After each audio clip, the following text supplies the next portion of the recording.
అధ్యక్షులు కలవనున్నారు. వాళ్ళు ఎవరు కాదు, మన డొనాల్డ్ ట్రంప్ అలానే నరేంద్ర మోదీ. అయితే వీళ్ళ ఇద్దరి మధ్యలో జరిగే చర్చలు చూసే ప్రతి ఒక్కరికి ఆసక్తికరంగా ఉంటుంది.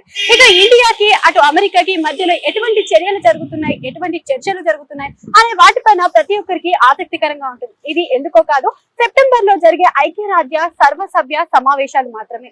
అయితే ఇందులో ద్వైపాక్షిక సంబంధాల గురించి మాట్లాడే అవకాశాలు ఉంటాయి. అదే కాకుండా మనకి అమెరికాతో పాటు, అమెరికా అధ్యక్షుడితో పాటు అలానే ఉక్రెయిన్ అధ్యక్షుడైన జెలెన్స్కీని కూడా కలిసే అవకాశాలు ఉంటాయి. ఇంకా పలు దేశాల అధ్యక్షులను కూడా కలిసే అవకాశాలు కూడా కనిపిస్తున్నాయి. ఇందులో భాగంగానే రష్యా నుంచి చమురు అనేది కొనుగోలుపై 50% సుంకాలు విధించడంపై ఇవన్నీ అంశాలపై వీరు మాట్లాడదలుచుకున్నారు. అయితే ఇవన్నిటిని కూడా జాతీయ సంస్థలో పేర్కొనడం జరిగింది. అయితే ఇప్పటి వరకే మనకి 25% వరకు సుంకాలను విధించడం జరిగింది. ఇంకా 25% కలుపుకొని మొత్తంగా 50% సుంకాలు విధించేందుకు దీనిపై నిర్లక్ష్యంగా సుంకాలను విధిస్తున్నారు అనే దాన్ని కొట్టుపారేశారు మన నరేంద్ర మోదీ. అయితే వీటి గురించే కాకుండా వీరి ఇద్దరి మధ్యలో ఉన్న పరస్పర సంబంధాల గురించి, అదే విధంగా వాణిజ్య సంస్థల గురించి కూడా వీరు చర్చించే అవకాశాలు కూడా కనిపిస్తున్నాయి.